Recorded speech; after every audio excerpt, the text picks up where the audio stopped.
नमस्कार दर्शकों, मैं हूँ राजश्री और आप सभी का बहुत बहुत स्वागत करती हूँ युवाओं से जुड़े इस खास कार्यक्रम दिशाएं में। दर्शकों, आज की तारीख 23 अगस्त 2024। आज से ठीक एक वर्ष पूर्व 23 अगस्त 2023 को चंद्रयान 3 ने चंद्रयान मिशन के तहत चंद्रमा के दक्षिणी ध्रुव पर उस अनछुए हिस्से को छुआ जहाँ पर आज तक कोई भी देश पहुँच नहीं पाया है। इसलिए दर्शकों, इस दिन की महत्व को जानते हुए हमारे देश के माननीय प्रधानमंत्री श्री नरेंद्र मोदी जी ने इस दिन को नेशनल स्पेस डे का नाम दिया और घोषणा की कि आज से हर साल हम इस देश को पूरे उत्साह और उमंग के साथ मनाएंगे। आज इस मौके पर जब हम इनॉग्रल नेशनल स्पेस डे मना रहे हैं, हमारे साथ हमारे स्टूडियो में मौजूद है बेहद ही खास दो मेहमान, जिनसे मैं आपका परिचय करवाऊंगी, जो हमें नेशनल स्पेस डे के बारे में, स्पेस साइंसेस के बारे में महत्वपूर्ण जानकारी देंगे। चलिए स्वागत करते हैं। हमारे पहले मेहमान हैं एन सर, जो कि पटना यूनिवर्सिटी में 30 से ज़्यादा वर्षों तक फिज़िक्स के प्रोफेसर रहे हैं और स्पेस साइंस में इन्होंने अपनी पीएचडी की है। नमस्कार सर, बहुत बहुत स्वागत आपका हमारे कार्यक्रम में। साथ ही हमारे साथ मौजूद हैं शिव शंकर सहाय जी, जो कि इंजीनियरिंग कॉलेज में एसोसिएट प्रोफेसर हैं। इसके साथ ही सर पटना प्लानिटोरियम के प्रभारी हैं और science and technology department of Bihar में कार्यरत हैं। नमस्कार सर, बहुत बहुत स्वागत आपका।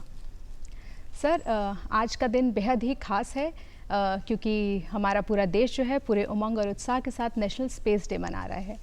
चंद्रयान 3 की सफलता ने हमारे देश को उन देशों की श्रृंखला में ला खड़ा किया है जिन्होंने रिसर्च के क्षेत्र में, स्पेस के क्षेत्र में कई उपलब्धियां हासिल की हैं।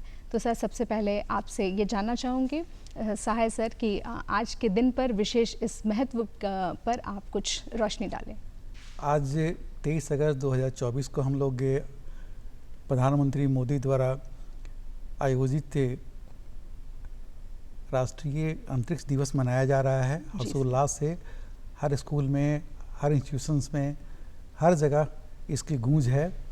बच्चे काफ़ी उत्साहित हैं इस देश को लेकर के। जो बच्चे कल चंदा मामा के नाम से चांद को जानते थे, आज चंद्रयान और चंदा मामा दोनों एक सिनोनिमस हो गया है और बच्चे काफ़ी इंटरेस्ट ले रहे हैं। चंद्रयान से रिलेटेड जो भी साइंटिस्ट इसमें जुड़े हुए हैं, उनके तरह अब बच्चे बनने के सपने देख रहे हैं। जी सर, बिल्कुल। और मेरा विश्वास है कि नरेंद्र मोदी जी प्रधानमंत्री हमारे जिस तरह से स्पेस टेक्नोलॉजी और अंतरिक्ष विज्ञान को अवसर को बढ़ावा दे रहे हैं, ये हर युवाओं को एक बेहतर अपॉर्चुनिटी मिलेगी ताकि वो अपने सपने को साकार कर सकें। क्या बात है सर, बहुत सही कहा आपने कि युवाओं के लिए तो हमारा ये कार्यक्रम भी जो है, हम इसीलिए इस दिन को इस तरह से मना भी रहे हैं कि युवाओं के लिए इतनी सारी अपॉर्चुनिटीज़ इससे जुड़ी हुई हैं। किस तरह से देश को वो गौरवान्वित कर रहे हैं, हमारे देश के साइंटिस्ट, हमारा इसरो जो है वो। तो इसी से जुड़ा आपसे भी सर ये जानना चाहेंगे कि आज जो नेशनल स्पेस डे हम मना रहे हैं, आप कैसे देखते हैं इस उपलब्धि को? नेशनल स्पेस डे आज मना रहे हैं, ये एक बहुत बड़ी उपलब्धि देश के लिए है, मेरा ऐसा मानना है। क्योंकि सबसे पहले जब 1962 में इनकोस्पार की स्थापना हुई थी, उस समय से एक लंबी यात्रा के बाद आज हम इस मुकाम पर पहुँचे हैं कि चंद्रमा पर अपने रोवर के द्वारा चंद्रमा के ज़मीन पे अपना काम कर रहे हैं। और इसके बीच एक बहुत लंबी यात्रा है, एक एक सीढ़ी दर सीढ़ी हम लोग इस पे आगे चलते आए हैं। और आज देश के लिए बहुत खुशी का दिन है कि हम नेशनल स्पेस डे मना रहे हैं। और हमारे जो प्रधानमंत्री हैं मोदी जी, उनके प्रेरणा से हम और तेज़ी से आगे बढ़ते जा रहे हैं। फिज़िक्स को लेकर सबसे पहले हम जानेंगे सर कि जो बच्चे 11th स्टैंडर्ड में आके साइंस स्ट्रीम चूज़ करते हैं और फिज़िक्स पढ़ रहे होते हैं, तो वो कैसे स्पेस साइंस से उस सब्जेक्ट को कनेक्ट करें और किस तरह से उसमें वो अपने करियर को देखें? स्पेस साइंस में फ़िज़िक्स काफ़ी गहराई तक ये आया है। विशेषकर जैसे फ़िज़िक्स के कुछ ब्रांचेस हैं, प्लाज्मा फिज़िक्स हुआ, एस्ट्रोफिज़िक्स हुआ, फिर एरोनॉमी हुआ, एटमॉस्फेरिक फ़िज़िक्स हुआ, ये सारे इनमें रिसर्च स्पेस साइंस के माध्यम से होता है। विशेषकर प्लाज्मा फिज़िक्स जो है वो, जैसे कि अब सूरज को अभी ऑब्ज़र्व किया जा रहा है, एक स्टेशन बनाया गया है भारत के द्वारा, जैसे तो आदित्य L1 है, तो उसमें कई ऐसे इंस्ट्रूमेंट्स हैं जो कि स्पेक्ट्रोस्कोपी के माध्यम से और दूसरा मैग्नेटिक स्टडीज़, फील्ड के स्टडीज़ के माध्यम से ये सूरज के बारे में नए नए इंफॉर्मेशन ले रहा है। तो इस इंफॉर्मेशन को, इस डेटा को, जो जब भी स्पेस में कोई हम प्रोब भेजते हैं तो ढेर सारा डेटा आ जाता है, और प्रायः जितने स्पेस साइंटिस्ट रहते हैं उनके पास इतना ज़्यादा डेटा रहता है कि उसका एनालिसिस, उसका फिर उससे ये मॉडलिंग वगैरह, ये सारा काम किसी न किसी को तो करना पड़ेगा।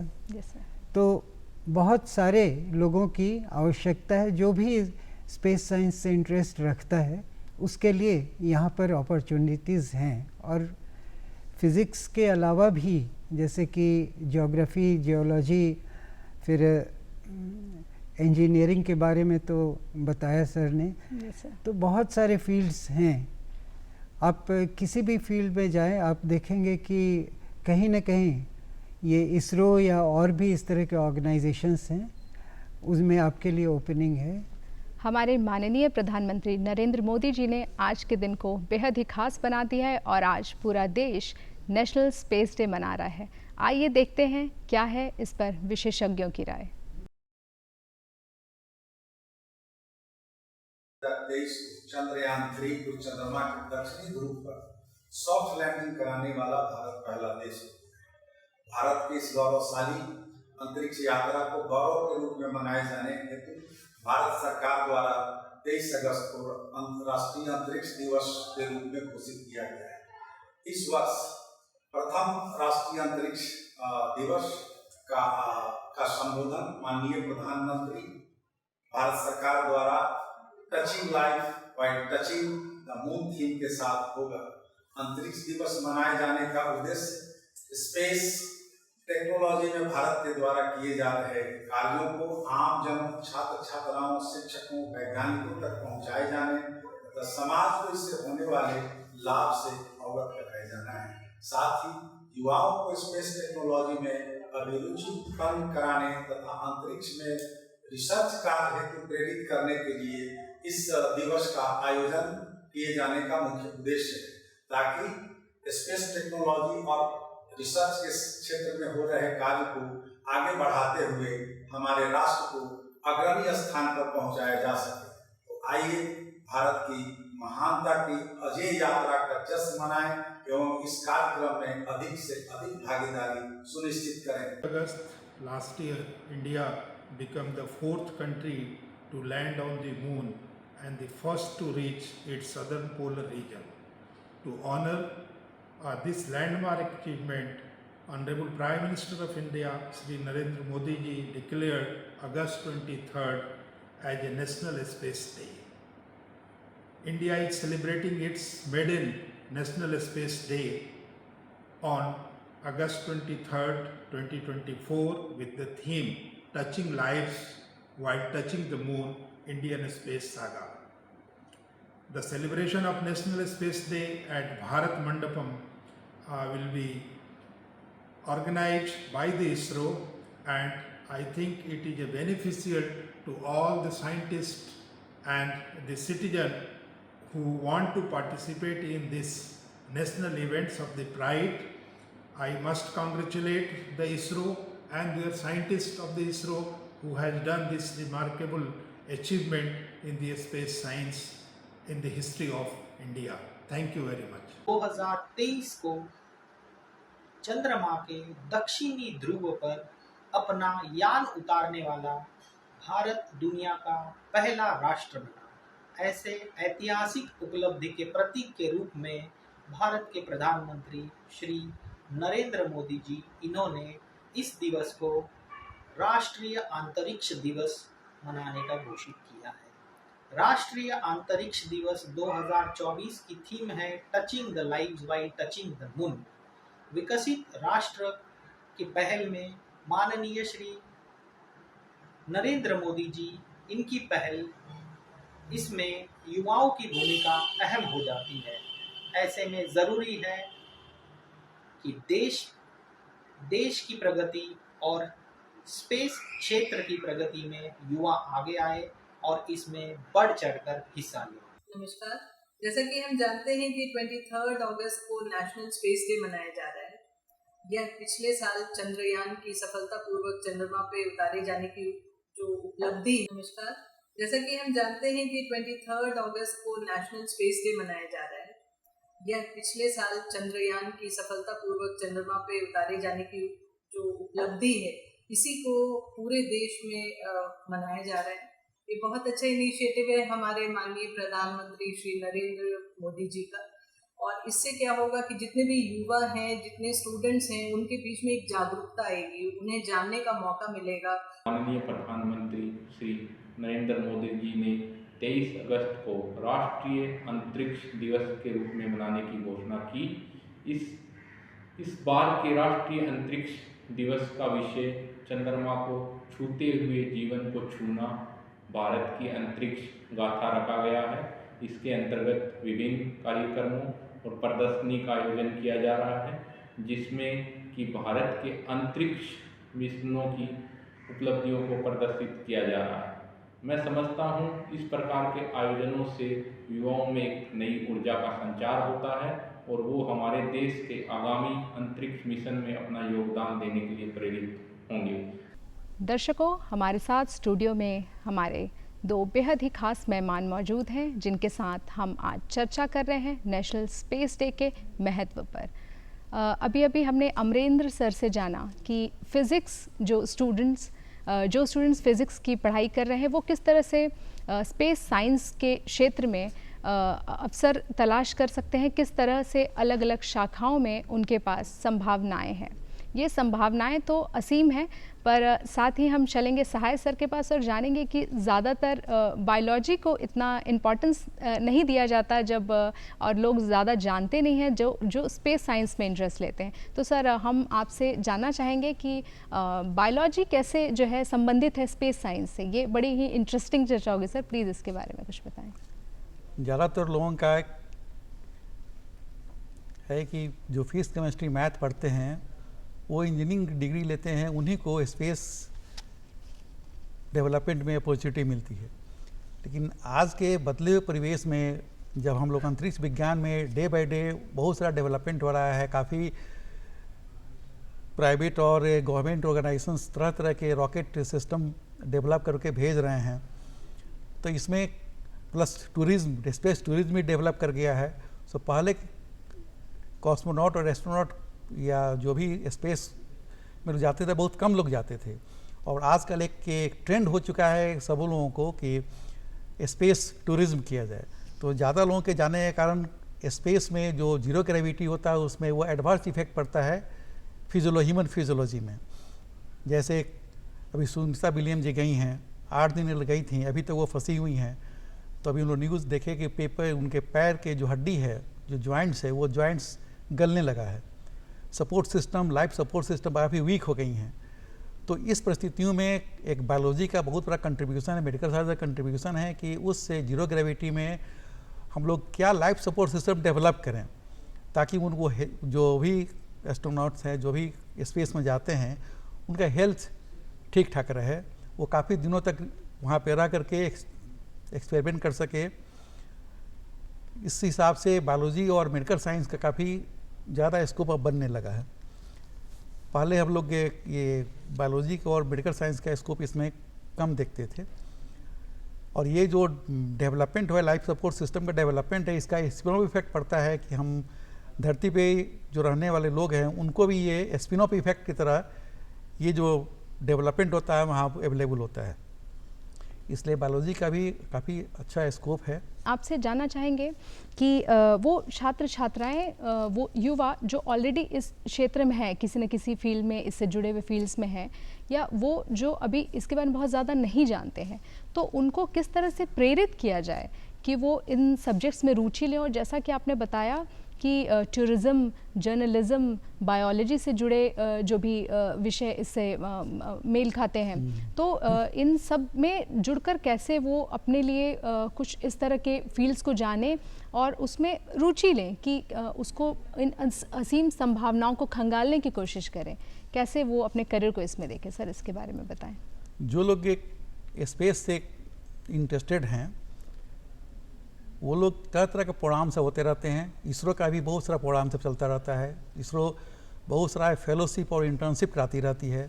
डिफरेंट मेरे IIT हैं और डिफरेंट NITs हैं, वो ऑफलाइन कोर्सेज़ के साथ साथ ऑनलाइन कोर्सेज़ भी वो लोग लॉन्च किए हैं। जैसे IIT मद्रास है, वो भी काफ़ी ऑनलाइन कोर्सेज शुरू कर दिया है, जिसमें वो स्पेस के बारे में और भी उससे जुड़े हुए शाखाओं के बारे में वो लोग ऑनलाइन कोर्सेज देने लगे हैं, सर्टिफिकेट कोर्स देने लगे हैं।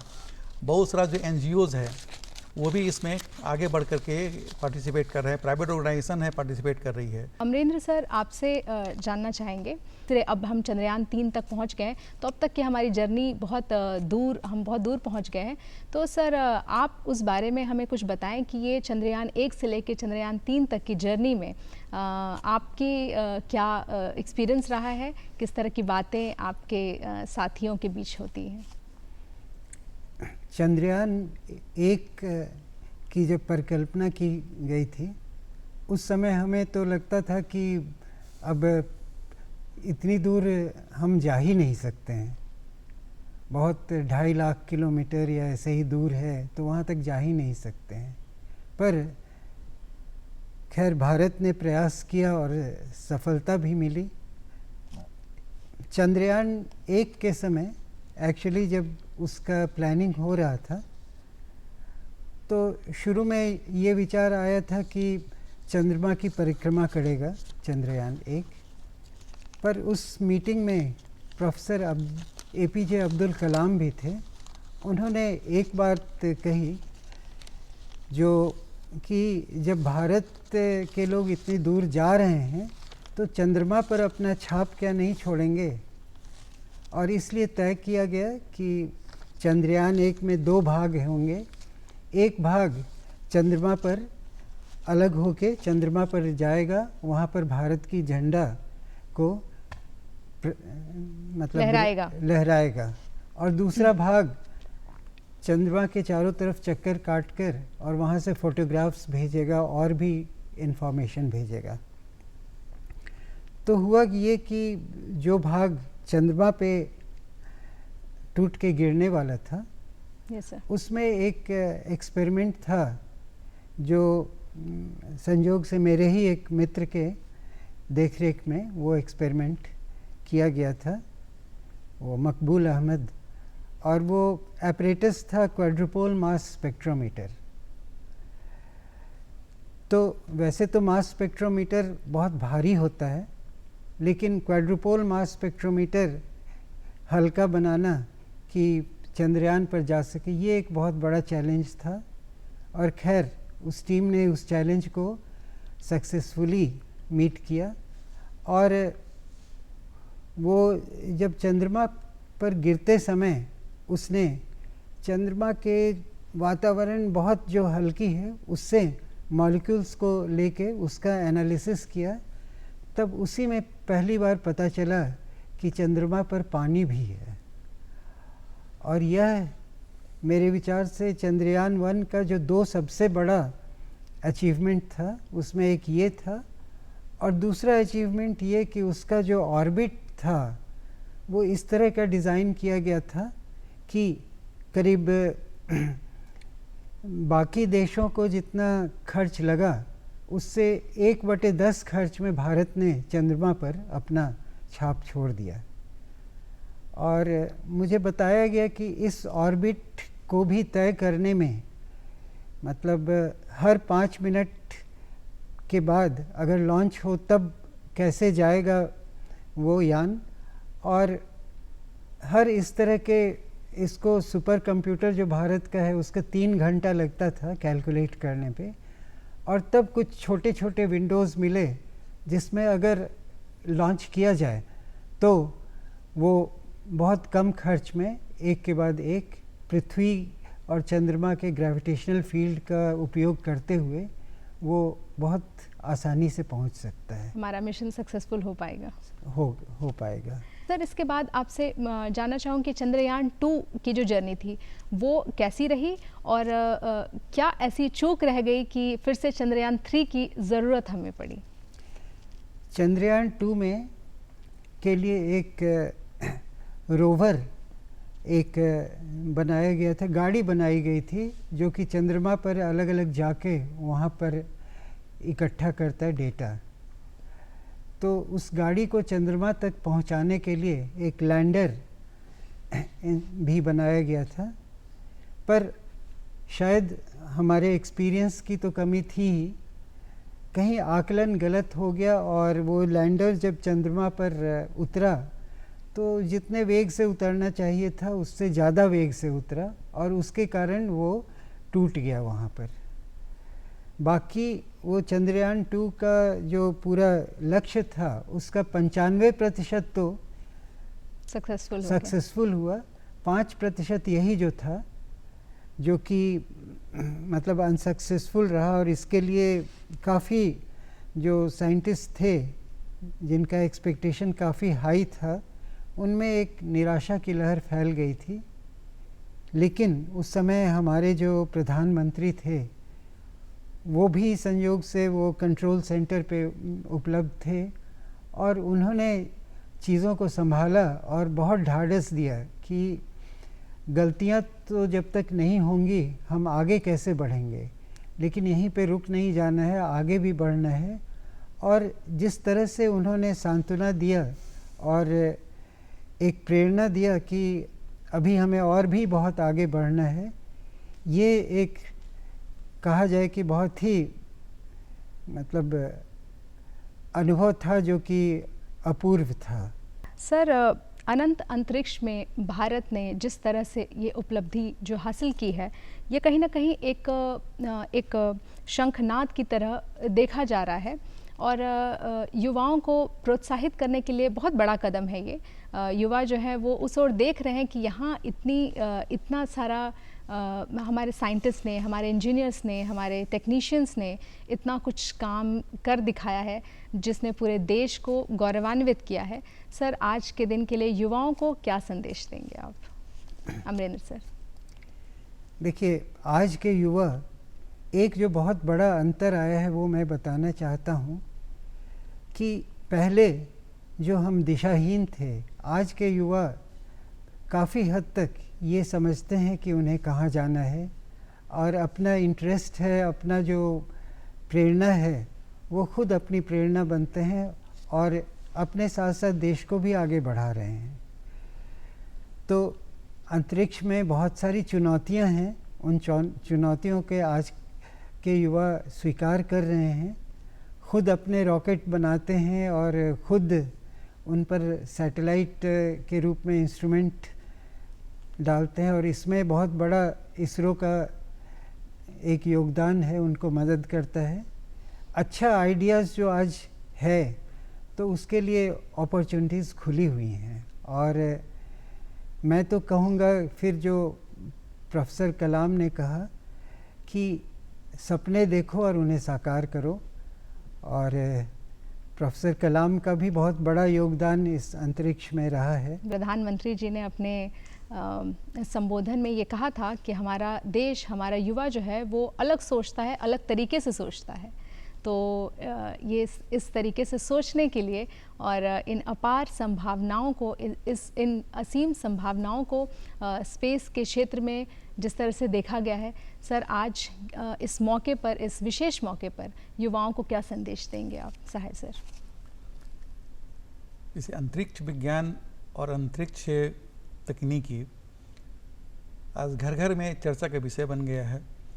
छोटे बच्चे हो या बड़े बच्चे हो, हर कोई अब अंतरिक्ष की तरफ बड़ी उम्मीद के साथ देख रहा है और अंतरिक्ष विज्ञान और तकनीकी में हर ग्रुप के हर लोगों के लिए अपार अपॉर्चुनिटीज़ हैं। आप 10+ कर गए हैं, 10+2 किए हैं, या ग्रेजुएट हो, अंडर ग्रेजुएट हो, या हायर कोर्सेज करना चाहते हैं, सब के लिए अपार अपॉर्चुनिटीज़ हैं।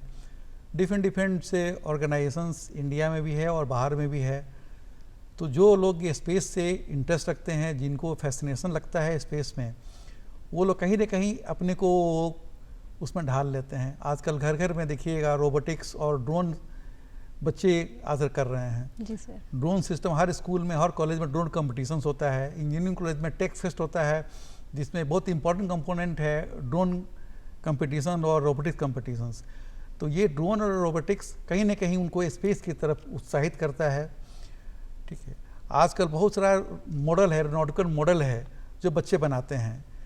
हम लोग राष्ट्रीय अंतरिक्ष दिवस जो मना रहे हैं आज, वो डिफरेंट इंस्टीट्यूशंस में, इंजीनियरिंग कॉलेज में, इंस्टीट्यूशंस में हम लोग इस पे हम लोग एक पोस्टर कंपटीशन भी कर रहे हैं, मॉडलिंग कंपटीशन कर रहे हैं, जिसमें बच्चे तरह तरह के सैटेलाइट और रॉकेट बना रहे हैं, तरह तरह की मॉडलिंग कर रहे हैं, तरह तरह के पोस्टर पेंटिंग कर रहे हैं, जिससे जो बच्चे देखने आते हैं एटलीस्ट उनको भी ये देख के लगता है कि हमको भी इस तरह का इस फील्ड में आगे बढ़ना चाहिए।